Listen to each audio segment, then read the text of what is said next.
And now, it's 10 a.m. Let's just get down to it. And it's time for your sports fix. Strap yourselves in, folks. From two guys who have covered the teams you're passionate about for years. We are professionals. This is Jake Scott and Ben Anderson on 97.5 The KSL Sports Zone. Jake and Ben, 97.5 The KSL Sports Zone. Jake Scott, Ben Anderson. Thanks for making us a part of your Thursday. Feels weird for me. You guys were nice enough to hold up the show for the first couple of days while I was out of town, so it does not feel like a Thursday to me. But it's been a busy week, so it's moved quickly. It's been a crazy week. Yeah. I can't believe the news, and of course, it still comes fast and furious. And honestly, I was thinking about PR today, and this isn't where we're going to start, but I mean, what a PR battle everything is. Did you see that Marcus Freeman went on Good Morning America? Which one's on NBC? Mm-hmm. Our station. So Notre Dame's not playing, but he's going on Good Morning America to be like, hey, we're still here. Yeah. We're the Fighting Irish. Yep. Doing the work. Doing all the work. Maybe one downside of this Kalani Sitake thing is it's taken the shine off. Oh, yeah, BYU's got a conference championship game in 2 days. Yeah, coming right up 2 days from now. They'll be kicking off right now. Against a top 5 team. Mm-hmm. Yeah, we talked about that Texas Tech BYU game being one of the biggest and maybe the biggest regular season game BYU had ever played. This is the biggest conference championship game. Has BYU ever played a conference championship game? No, because the Mountain West didn't have one. Yeah. So they've only had like 3 opportunities to play. You had to play 8 games, right? Was the rule 9 games? 9 conference? What was it? No, you had to have 12 teams. 12 teams to play a conference championship game. These just make up rules. Well, and rules that were so easily dismissed, like the Pac. We're getting really sidetracked, but the Pac-12 expanded to 12 to meet that criteria, and then when the Big 12 was like, hey, we still want a championship game even though we have 9 teams. Whoever makes the rules, the NCAA was like, all right. Yeah, whatever you want to do. Yeah, sure. Yeah. Knock yourself out. You guys are all going to play each other. That's cool. You do the round robin thing. Great. Best 2 teams play. All right. Team on 3. Like it was it was here today, gone tomorrow. It was hard and fast like Moses brought it down from Mount Sinai until it wasn't. Yeah, it was law. It was unbreakable until one day somebody said, just throw it away. No, that was the grant of rights thing, too, in a weird way. And this one's still around. But I remember when Maryland left the ACC, and everybody's like, oh, hold on there, Terp. You've got a grant of rights with the league. And you know what Maryland said? They were like, well, we don't care. Sue us. I mean, how Ben responds to every time somebody insults him. Yeah. Or he insults someone else. Sue me. Yeah. Sue us. And they paid whatever, $10 million eventually because it was arbitrated and it was never talked about ever again. Right. So it's kind of funny how that was definitely a thing. So we will talk a lot about the actual game today. However, that is not where we're going to start because there is other stuff going on. Yeah, absolutely. And, it is not all that often BYU or Utah are at the center of the sports universe, and the fallout is always pretty interesting. Mm-hmm. But to set up a clip, because Brian Santiago was on the station today. He was on with DJ and PK. He was on for a long time, and it was really good. It was really informative, and it's cool. He comes onto the station after that, and after all this week, and it is posted up online, so you can get it wherever you get your podcasts if you want to give it a listen. But I want to highlight a discussion that you and I had, and one I think we agreed on a long time ago, probably a year ago, maybe more. We were talking about how in here, it's a really curious dynamic between Utah and BYU with how the college landscape plays out. Whereas BYU kind of is thriving in the Wild West. Mm-hmm. BYU's doing pretty well in the no rules universe. And we can get into why, and some of the reasons are obvious, some are not. The money. The money helps, but also the ability to do it without bending some sort of morality. Yeah. like they didn't break the rules before because they're BYU and they don't break the rules. Right. When there are no rules, There's no rules to be broken. there's no rules to be broken. Yeah. So awesome. Yeah. Good times. Yep. And it's really broken in their favor. Utah, however, does not have the same alumni, does not have the same abilities, and will not have the same resources as BYU going forward. Not to say that they don't have any. That's not what we're getting at. Of course. But as far as haves and have-nots in the modern top level of college football, Utah's probably more in that have-not category, whereas they're rooting for rules. Mm-hmm. They want rules. And by the way, Mark Harlan said as much when he came on the station and talked about optimistically looking forward to, and now it's past tense, but the rules going into place. Mm-hmm. Now, the rules are it's a funny thing right now because there are rules and there are not rules. And who's going to enforce those rules? And I thought that Brian Santiago was asked by David James this very question. In fact, I believe it was DJ. And he used the term Wild West and asked Brian the question. I want to play the answer. Now, it's 2 minutes long. Okay. But I think it's worthwhile to play the whole thing. Okay. All right, here we go. Yeah, I think it's a great question. The reality of the current landscape is that it's not sustainable. The Wild Wild West is not sustainable. It's not. There's no possible way there can be sustainability long term for college athletics if there's no enforcement, there are no rules, and these participation agreements that actually set into place the regulations that's going to keep it an even playing field. Everything comes down to enforcement, right? If they don't have a way to enforce so that all the schools are playing by the same rules with this new settlement cap, you can't live in a wild, wild west forever. And up until June 30th, it was the wild, wild west. And then once the settlement went into place, we, like everybody else, I know the Big 12 is unanimous, or everyone unanimous is pulling for and hoping that the necessary changes happen so that there's sustainability long term, the cap is enforced. And, you hear a lot out there about, and certainly with everything out there, there are people saying all these schools are promising additional money on top of the rev share and additional NIL commitments and circumventing the rules. It's not sustainable. And we're very, very hopeful that things will play out so that there are the same rules and regulations for everybody in college athletics so that we're all playing on an even playing field. Good breath there from PK. Uh-huh.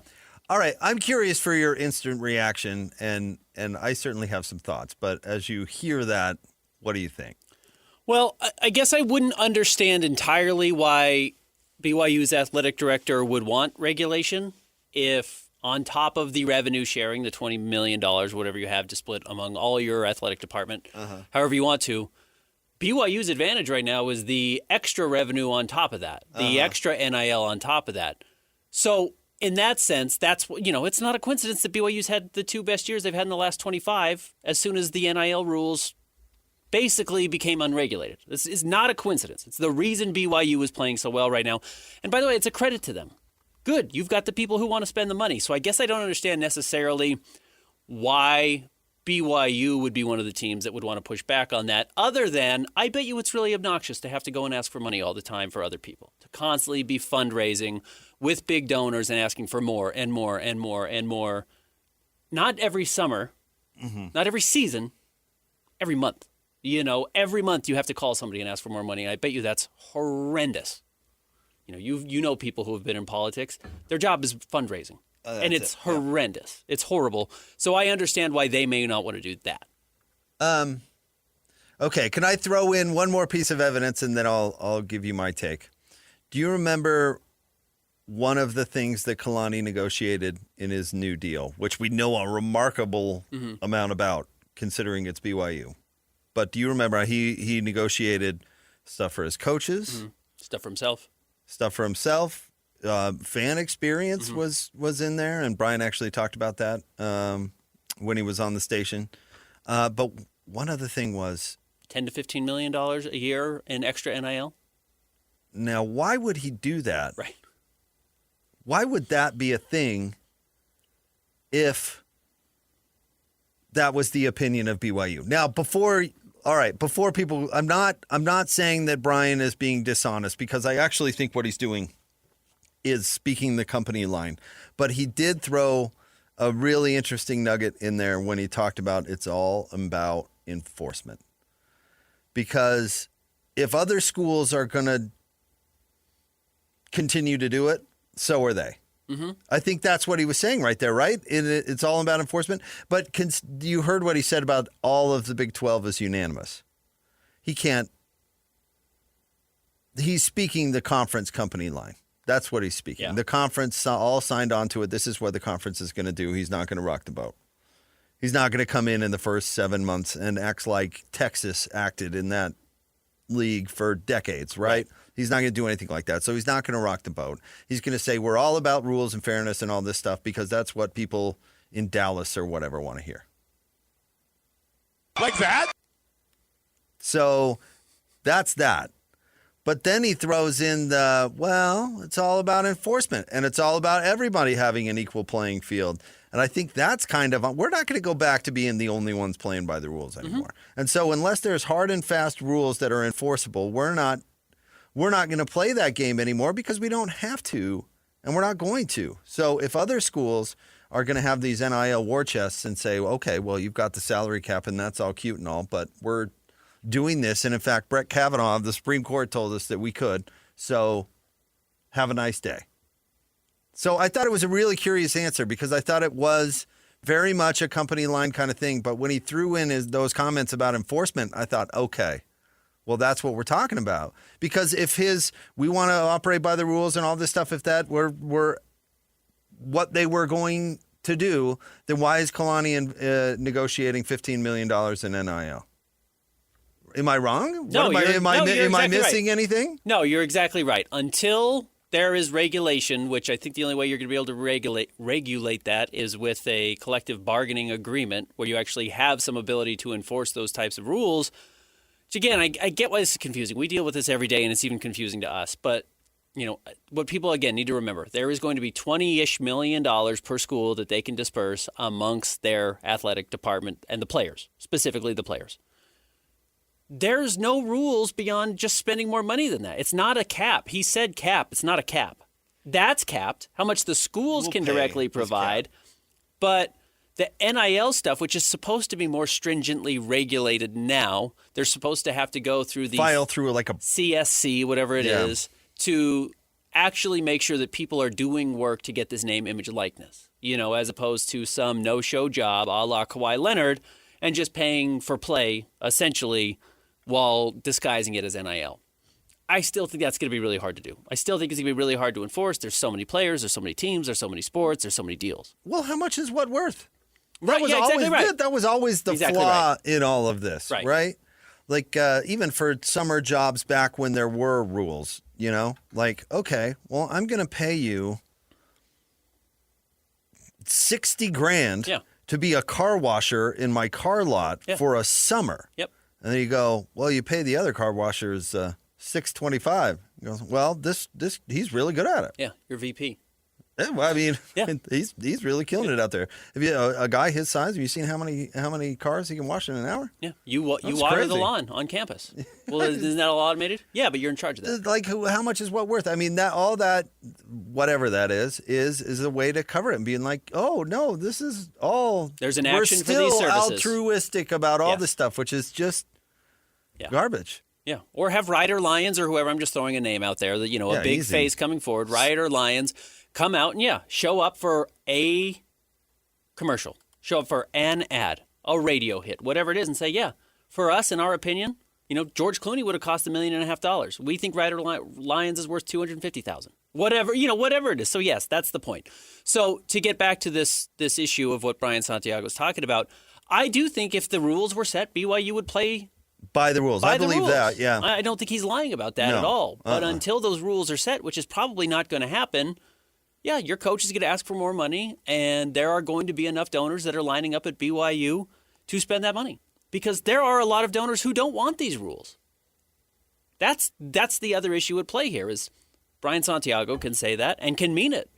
But if the donors want to keep spending money and the rules are that the donors can keep spending money, they're going to keep spending money, and he's going to have to figure out how it works. I told you I had a buddy who's in the construction world who went to one of his vendors had a customer appreciation thing or whatever, and they had a bunch of Ute players there, and he got to make food with I can't remember which player it was at the time. It was back in the Cam Rising years. He got to it was like a cooking class with it. Anyway, said it was a terrific event. But it would be funny to be like, how much did that player get for doing that cooking class with you? Mm-hmm. $800,000. Yeah, right. Yeah. There's $1.5 million. It's that guy and Elton John. It takes him. It's at least $800,000 to get him off the couch. Yep. So it's not going to go away soon. I don't expect. And while this lid is off, BYU should go crazy because you should get while the getting's good. And right now the getting is good for the rich schools. And BYU's a rich school, has rich donors. So it's not that I don't believe Brian when he said that. I think there's a reason he said, we're going to play by the rules and all that. But I did find it interesting that he slid in there it's all about enforcement, right? Yeah. And it comes right after they negotiated a contract where it was very well reported that, yes, there's $10 to $15 million extra included in BYU's NIL from day one. Can I ask you this? And I risk it of looking dumb, but who's going to enforce it now? Is that written in anywhere? I mean, didn't the NCAA try to punish, Tennessee for doing something wrong with NIL and it basically got dismissed? Like, is it the FBI? I mean, who's going to enforce it now? Who's supposed to enforce it now? The CSC, the College Sports Commission. That's where all these deals are supposed to be filed through. Do they have an army of lawyers? Do they have an enforcement arm? The NCAA at least pretended to have an enforcement arm. As we have said. Is it a secretary that sends a cease and desist? There's 130 teams. What are we up to in scholarships now? Is it still just 83, 85, or did it climb to 100? Whatever it is. Let's say conservatively it's at 80. With 130 teams, I mean, do the math.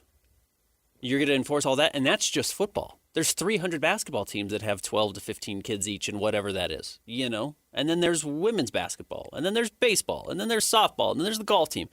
It's like, yeah, how big is this college sports commission? So, do you have 100,000 people working that can go over this? You need the IRS out here, to be able to look over all these numbers and who's getting paid. So, no, I don't have any faith in it. They let the genie out of the bottle really early with no plan on how to fix it. And then they thought, we'll pretend there's some regulation after. Well, BYU's in a weird spot because it's working for them. And I don't think that Brian Santiago can come out and say, well, we're actually rooting for no rules because this is really working out in our favor. Because BYU is still BYU. They're going to follow rules. At least enforceable ones, right? Yeah. Absolutely.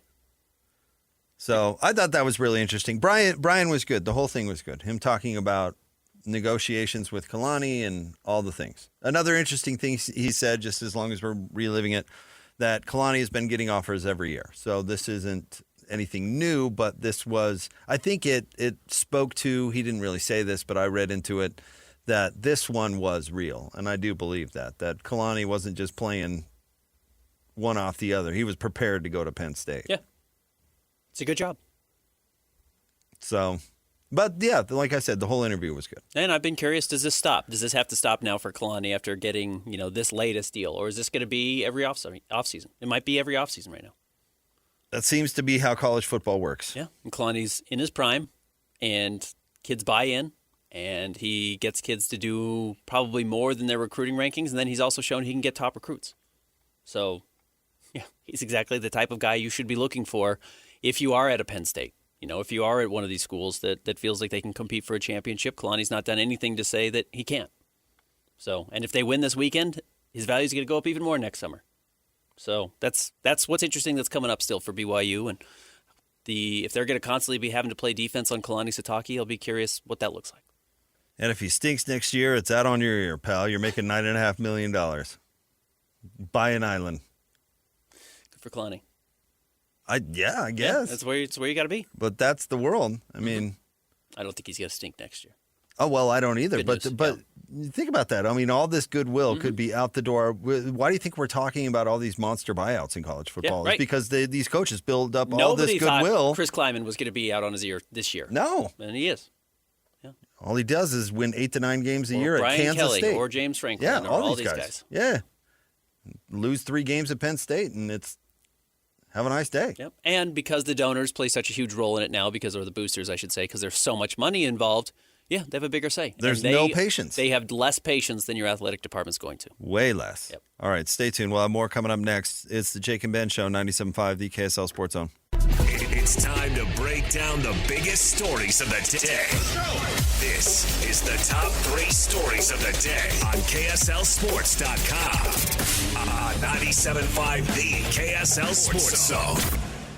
Jake and Ben, 97.5, the KSL Sports Zone. It is time for the top 3 stories of the day at KSLSports.com, brought to you by J. Brooks Jewelers. Cherish your love with J. Brooks Jewelers. Explore their expertly crafted engagement rings made from the finest materials, J. Brooks Jewelers. All right, Christian, where do you want to start today? Number 1, this might be the last time we get to talk about this year. BYU getting some much-needed reinforcements, according to the Big 12 title game availability reports. Sione Moa back. Chase Roberts probably could have played last weekend, but I think they recognized they were going to crush Central Florida, so why not let him have another week off and get healthy to play in the conference championship game, and that's exactly what's happening. Yeah, it's good because BYU's got to throw it all over them. Yeah, I think that has more to do with BYU's offensive line than it necessarily does Chase Roberts, though Chase Roberts is still probably your most gifted receiver. Have a guy you can get the ball to and who's going to make a play. I mean, that's a huge deal in this game in particular. I think he's extraordinarily valuable. He's not the only one on the team who can do it, but they've got to have players like that can make big-time plays in – like your point their point about the D-line, if he's not going to have a ton of time to throw the ball, he's got to get it out quick, and then they got to do something with it. Chase was BYU's best player in the last game against Texas Tech. 6 receptions, 61 yards, had the touchdown. It was the lone touchdown that BYU scored. So, yeah, they need him to come out and play well, and having him healthy is going to be a big plus. But they're going to have to figure out BYU how to deal with Jacob Rodriguez and David Bailey, and I think that's what this game's going to come down to. If they can slow those guys' attack, and specifically David Bailey, who's one of the best defensive players in the country, if they can allow Bear to have time, as you mentioned, then, yeah, he can throw the ball. We've seen that, and he can actually pick teams apart, good teams. So if you give him a little bit of time to stand up there and make some decisions, great. If L.J. Martin's limited to 35 rushing yards and Bear Bachmeier can't run or is running for his life, this is going to be a tough game for BYU, similar to how it was when we watched these teams play, week 9, week 10? Yeah, I am not disagreeing with you in the slightest here.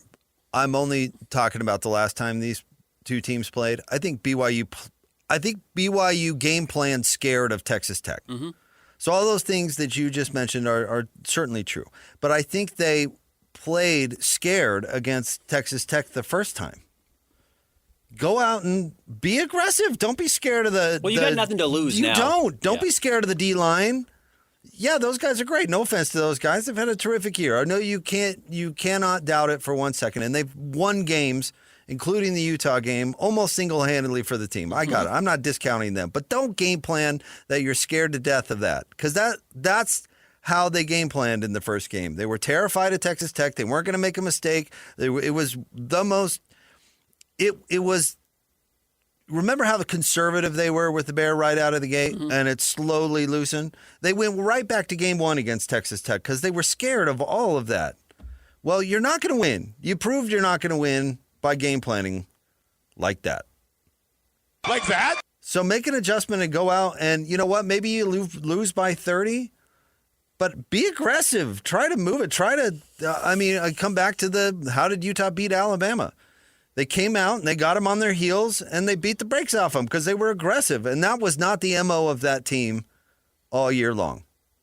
So if you're truly playing the New York Giants out there, then you've got to have a game plan that gives yourself a chance. And being scared of the other team did not work in game 9. And I think they need to throw that right into the garbage can and almost like Trump derangement syndrome, just do the opposite. Yeah. Bear Bachmeier was 23 of 38 in this first game. So he did throw the ball around, but they were playing from behind the whole time, so he had to throw the ball a little bit more. It did not allow L.J. Martin to get going, though L.J. Martin was not effective in that game. Bear also ran the ball 11 times because he was pressured so often. He's not going to get the offense going, LJ. If you're saying run to open up the pass, I don't think it's got to be the other way. I don't think it's going to work. I think you're right. And that, no offense to LJ, who's much more healthy going into this game, which absolutely should be a factor. But nobody has run on Texas Tech, have they? What's their worst run game of the year? I should look it up. Sorry, I shouldn't say we. Things that I should do. L.J. Martin has been BYU's best offensive player, I think, the last 3 weeks. He had 3 touchdowns against Central Florida. He had 222 yards against Cincinnati. He had 88 yards and a touchdown against TCU. They were just blowing all those teams out. And they didn't blow Cincinnati out, but they were, for the most part, taking care of these teams.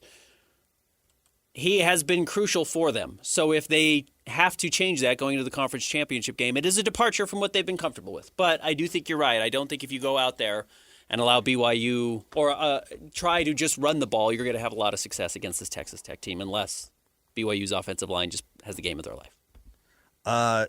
Texas Tech is indeed the best team in the country against the run. Mm-hmm. Surrendering, this is crazy, 69 yards per game on the ground. And, Ben, they've only given up 5 touchdowns on the ground all year. Have they given up a 100-yard rushing game? I don't know that yet. I'm trying to get into their game logs as far as rush defense goes. But, those stats would indicate if they have, and it hasn't been many. Yeah, 69 yards is nothing. You basically can't get off the ground there. So, very impressive. Let's see here. Okay, I've got it for you, Ben. Arkansas Pine Bluff, they gave up 53, 63 to Kent State, a whopping 8 to Oregon State, 101 to Utah, 103 to Houston, 47 against Kansas, 75 against Arizona State, 95 against Oklahoma State. Your Wildcats of Kansas State, Ben, 126 for a season high. BYU 67, UCF 52, West Virginia 37. So a couple of times. But they're not giving up 150. What do you mean a couple of times? Even 126 sucks. Yeah, it's a terrible night. Yeah, it's a terrible game. That's their season high. So LJ Martin in the run game is always important, but I don't think they're going to be able to establish themselves in that manner. I don't think that's going to be a thing. Agreed. And Utah ran the ball for 101 yards. That wasn't for lack of trying. They had 31 attempts and couldn't run the ball with one of the better offensive lines, certainly in the conference. So I don't think... Number 2 rushing attack in the entire country. Yeah, right. 101 yards. Great point, Christian. In their lone loss, they lost to Arizona State. I'm pulling this up. And it wasn't because of the run. It was not. Arizona State threw for... Oh, this isn't the actual box score. I can pull it up really quickly. Arizona State outscored them 26-22 and had 320 yards to the air, 319. So that's probably going to be your best pathway. Yeah, you'd have to have 300 passing yards from Bear. That's how it's going to have to go. Yep. So it'll be interesting to see if they do it. You need some turnovers from Bear and Morton. All right, next. Number 2, NBA news. We've got the Jazz in Brooklyn tonight. But speaking of New York, Giannis Antetokounmpo popping up in trade rumors. He and his people have begun to discuss, according to Shams Charania at ESPN, whether or not he should stay in Milwaukee long term. So they're talking about that with Milwaukee's front office, which basically I think means Milwaukee has given them permission to go and set up trades with other teams, and then Milwaukee can decide if they like any of those trades or if that's a starting point. That's kind of how this stuff tends to work. So we will see where that goes. I expect Milwaukee to trade Giannis at some point, whether it's this season. It's kind of hard to do in season. For a player like Giannis to get to his $54 million salary, you're going to have to take several players back, unless you're trading him for another $54 million player. There's just not many of those guys. So you're going to have to take multiple players back, which makes it difficult because you do have roster limits of how many players you actually have on your roster. So unless it's multiplayer, multi-trade, then the money gets really difficult. It's just you can assume they'll package Thanasis. You would think, Thanasis is going to go as well. Like, he's going to go with some of his brothers. But it's hard to do these in season. So I'm a little skeptical it'll get done this year. If this was even a possibility, why didn't Milwaukee do it in the offseason? They should have. They made the big swing buying out or essentially waiving and stretching Dame to go and get Miles Turner, hoping that would allow them to continue to keep this dream alive or keep the band together a little bit. The band being Giannis and his two brothers that also play for the Milwaukee Bucks. Yeah, and the consultant, Doc Rivers, was going to be the one to make that symphony hum, huh? Yeah. So, no, this ship has been not even gradually sinking, but pretty dramatically sinking for a while now. And yeah, you can go back and if you want to criticize Danny Ainge and Ryan Smith and the Jazz for trading Rudy Gobert and Donovan Mitchell too early, I think there's an argument to be made there. They also didn't want to get to this point where this is constantly hanging over you. The body is dead, and you're just trying to figure out what you can get back for it. And that's where the Milwaukee Bucks are. It's funny. Roster maintenance is such a big deal. If you look at the Bulls roster during the first 3 championship runs and the second 3 championship runs, they are very different. Extraordinarily different. If you look at the Patriots in the NFL, the first Super Bowl compared to like the 4th Super Bowl compared to the 7th Super Bowl, entirely different. Yeah, only one thing's the same. Only one thing is the same. And those moves for prolonged success are obviously critical. And Milwaukee sunk themselves the day they made the Damian Lillard deal. And you and I talked about it that day. I remember the show saying this is not only not going to help the Bucks, but it's going to hurt the Bucks, which it did. And then Dame getting hurt is really a kind of a sad ending to his time in Milwaukee because it's not Dame's fault. But that was not what that team needed to maintain an NBA championship roster. It was misdiagnosed by the GM, and they made a bad move that they can't get out from under. And the day they made that move, it was over. So Oklahoma City, just for an example, they're in an interesting spot where they're going to be good, and they could be really good for a long time. But if they make the wrong maintenance move, let's say Oklahoma City cashes out the rest of that draft capital and makes a move for Giannis. And all of a sudden he and Shea way overlap and it doesn't really work together. And then all of a sudden what could have been a generational basketball team made the wrong move and now is capped out against the second apron, can't do anything, no more resources because they cashed it in for the wrong thing, and it's over. It could have been 3 titles, but it's over. We've talked about margin for error in the college football playoff. Because of the new tax aprons in the NBA, the margin for error is very slim. So even if you feel like you're 1,000 miles ahead of anybody else in the league, a la the Oklahoma City Thunder, it can come crashing down very quickly, and that's what teams like Milwaukee have recognized. Or Phoenix, who you remember they played each other in the same finals when Giannis got his title there in Milwaukee. Those were the same team together, and Phoenix has been the laughingstock of the NBA now for 12 to 18 months, and Milwaukee is trying to avoid being that level of laughingstock, but they've not had any more success. Maxing out Michael Porter Jr. prevented the Nuggets from winning multiple championships. Yes, it did. I'm not going to take away his credit because he was on a championship team, so good on you. But that contract made it so they couldn't win multiple. Yes. Now, we'll see if their recovery moves turn out to be savvy and they're back in the mix. But they could have had multiple titles if they did not max out Michael Porter Jr. Yeah. This is the stuff I love about the NBA. It's like if Giannis gets moved, it way depends on the price and where he goes. It could totally change everything, or it could be a huge disaster. Yeah. All right, what's next? Number 3, the Mammoth bounced back in a big way. Biggest, most lopsided win in franchise history. I think it's Vemelka's first shutout. I think it's only the second shutout in franchise history. I know Staub had one last year, Stauber. The third string. 7-0, by the way. But 7-0 is crazy. Yeah. And it got started early, and it just did not stop throughout the entire night. It was a very balanced effort. And you did feel, urgency, which had not been the case recently. They had just looked really desperate. And I do think bringing up some of the young guys in Daniil Boot and Maverick Lamoureux just kind of gave them a spark. And sometimes you have to have those young guys that keep everybody ignited. And while I think that excitement probably came last year from Logan Cooley and Dylan Gunther and some of the guys they had, I think that pressure this year to just make the playoffs kind of eliminated maybe some of the fun. And it seems like the fun was back last night. They were seemingly loving it. Well, yeah, 7-0. Yeah, It's a fun game. Everybody loves playing when it's 7-0. Yeah. And the Mighty Ducks aren't great, right? They're a lot. I think they're like 16-9 and 16-10-1. They're much better than the Mammoth. So that was a good win. That was a really good win. On the road. They desperately needed it. We'll see if now they can turn it into anything. All right, yeah, 7-0. Why did they get rid of the Mighty? That was stupid. I bought a Anaheim Ducks jersey this morning. I'm pretty excited about it. I found it at the thrift store. I stop at the thrift sometimes before I come into work. Was it the Mighty Ducks? Uh-huh. Was it the orange or green one? Purple and green. Ah. Yeah, it's awesome. Okay.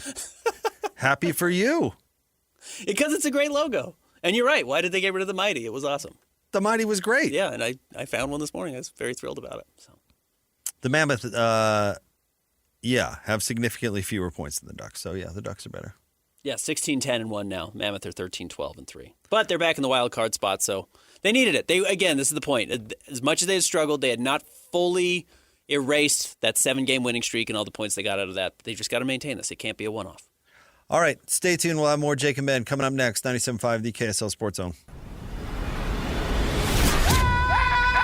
The sports you love, the teams you can't live without. Get a sense of urgency! This is Jake Scott and Ben Anderson on 97.5, the KSL Sports Zone. Jake and Ben, 97.5, the KSL Sports Zone. I want to remind you to nominate the youth sports volunteer you know for the Hercules Hero of the Week. Submit your nomination at kslsports.com/contests and listen every Thursday afternoon to JJ and Alex for the winner.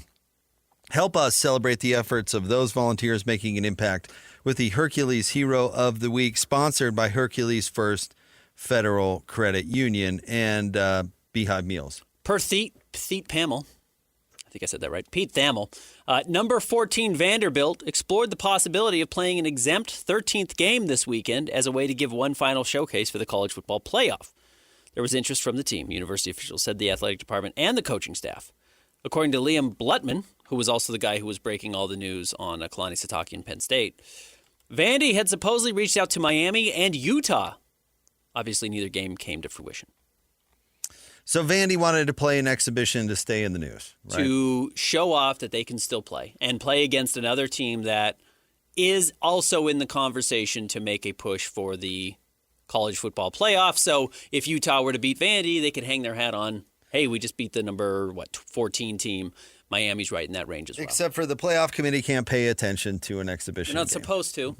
And this would be a roaring waste of time. And is outside of the rules. The only time you can play an extra game is if you play off the continent. That there is a hard and fast rule for that. So that was a waste of time. I don't know what an exempt game is, unless it's just an exhibition. That's it. Yeah. That's so it. You're so it doesn't together. count, and nobody can watch it. Nobody can take it into consideration. It's a waste of time. Yeah. It's not on TV. It can't be sanctioned by a conference, so I don't even know how you would sell it to TV. Yeah. So, I mean, streaming. Yeah, I appreciate. And when you get to play Saturday while all the other conference championship games are going on. I appreciate the pluck, but you play Friday. That sounds to me more like a ploy to stay in the conversation than it even does trying to accomplish scheduling a football game. But maybe it's not. I mean, it wouldn't have changed anything, is my ultimate opinion. If Vandy had come out and beaten Utah, they would have been like, "Oh, cool." I don't think for you. We can't even consider that. It's like when the judge. I mean, if the committee has any legitimacy, I guess, but it's like when the judge says the jury must disregard. Like you can't consider it. By the way, I've never believed that for a minute, right? If I heard it and the judge says, you didn't hear that, I heard it. Yes, I did. But to the point of you heard it, but legally you're supposed to not take it into your consideration when adjudicating the case. Okay, Judge. Good talk. But yes, this was a funny idea, a silly idea of playing an extra game, but I can't imagine this would ever happen. Just, you know what you guys should do? You should play a non-conference game at the beginning of the season and have that really matter at the end of the year. That would be awesome. Set up a game coming up in the future, but I don't think we're going to see that coming. No, I don't think so either. I mean, the rest of the college football would revolt. Yes. Or everybody would start doing it because it's a copycat league.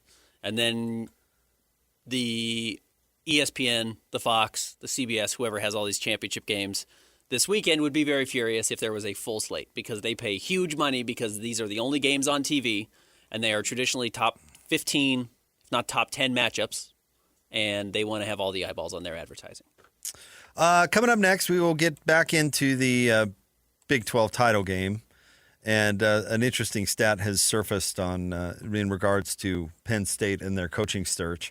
And I also, Ben, think and we don't have to dwell on this, but I think there is a local title to be passed on.